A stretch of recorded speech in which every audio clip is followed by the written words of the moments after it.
Shalom, selamat pagi. Kita berjumpa kembali dalam sapaan Sabda Tuhan pagi hari di hari Kamis tanggal 29 Oktober 2020. Sebelum kita mendengarkan Sabda Tuhan, mari kita berdoa mohon bimbingan Roh Kudus. Kita berdoa. Ya Tuhan, kami hendak mendengarkan sabda-Mu.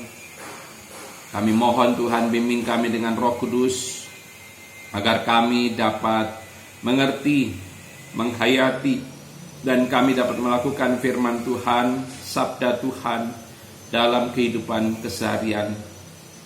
Kiranya dengan bimbingan Roh Kudus, sabda-Mu boleh kami cerminkan, kami wujud nyatakan lewat sikap, perilaku, dan tutur kata kami.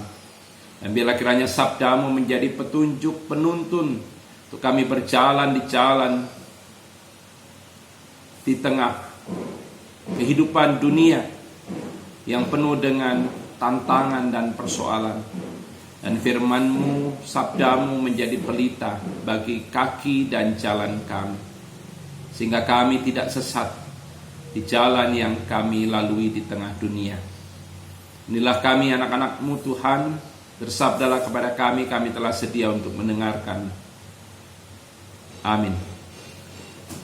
Bacaan Alkitab terambil dari Ibrani pasal 13 ayat 5 dan 6 yang mengatakan, "Janganlah kamu menjadi hamba uang, dan cukupkanlah dirimu dengan apa yang ada padamu, karena Allah telah berfirman, Aku sekali-kali tidak akan membiarkan engkau, dan Aku sekali-kali tidak akan meninggalkan engkau. Sebab itu dengan yakin kita dapat berkata, Tuhan adalah penolongku, aku tidak akan takut. Apakah yang dapat dilakukan manusia terhadap aku?" Yang berbahagia adalah mereka yang mendengarkan firman Tuhan serta memeliharanya dalam kehidupan sehari-hari. Terpujilah Tuhan Yesus. Saudara-saudara yang dikasihi oleh Tuhan Yesus, kita pasti pernah mendengar ungkapan time is money, yang artinya waktu adalah uang. Dalam ungkapan tersebut tersirat jelas bahwa uang sangat penting dalam kehidupan manusia, sehingga menyia-nyiakan waktu sama dengan membuang kesempatan untuk memperoleh uang. Tidak bisa dipungkiri bahwa uang memang menjadi bagian yang tidak bisa dipisahkan dalam kehidupan manusia. Bagaimana tidak, segala sesuatu yang kita butuhkan, baik barang ataupun jasa, harus kita beli dengan uang. Secara sederhana, uang adalah alat pembayaran yang diterima oleh masyarakat sebagai alat pembayaran yang sah dalam jual beli barang atau jasa. Saudaraku, Alkitab tidak pernah mengatakan bahwa orang Kristen harus anti terhadap uang. Orang Kristen harus menjauhi yang namanya uang. Alkitab tidak pernah mengatakan demikian. Namun, kalau kita membaca bagian bacaan Alkitab kita hari ini dalam Ibrani pasal 13 ayat 5 dan 6, penulis surat Ibrani memberi peringatan kepada kita agar setiap kita sebagai orang yang beriman kepada Tuhan Yesus jangan menjadi hamba uang. Itu yang diperingatkan oleh penulis surat Ibrani, agar kita tidak menjadi hamba uang. Uang bukanlah sesuatu yang harus dikutuk dan dijauhi oleh orang Kristen. Namun uang tidak boleh dianggap sebagai tuan. Francis Bacon seorang filsuf dan sekaligus negarawan Inggris, mengaminkan apa yang dikatakan penulis surat Ibrani. Ia mengatakan, uang bisa menjadi hamba yang baik, tetapi uang bisa menjadi tuan yang buruk. Ketika seseorang menjadikan uang sebagai tuan, maka uang akan dianggap segala-galanya dalam hidupnya. Orang yang menganggap uang adalah segala-galanya, maka ia tidak akan merasa cukup. Ia akan terus merasa kekurangan. Dan ketika ia tidak merasa cukup dan selalu berkekurangan, maka bisa saja pada akhirnya seseorang menghalalkan segala cara untuk mendapatkan uang. Dan saat itulah ia akan terjerumus di dalam dosa.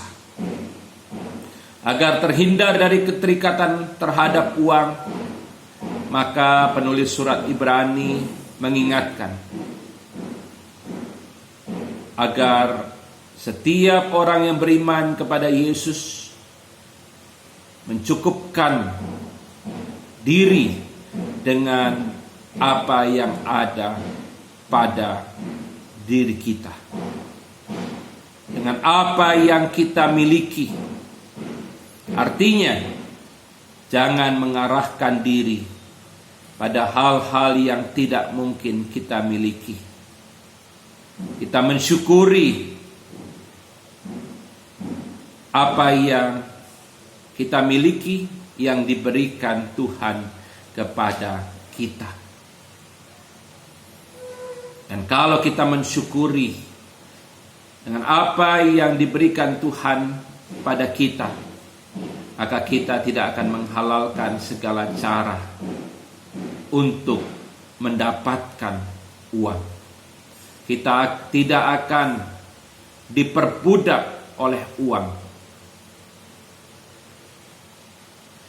Sebagai orang yang beriman kepada Yesus Kristus, kita harus yakin bahwa kita tidak akan kekurangan sesuatu apapun.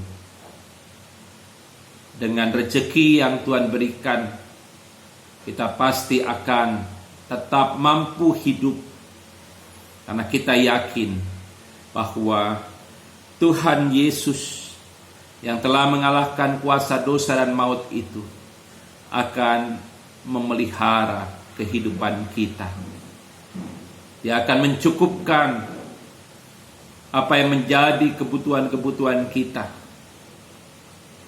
Dia tidak akan meninggalkan kita. Selamat pagi, selamat beraktivitas.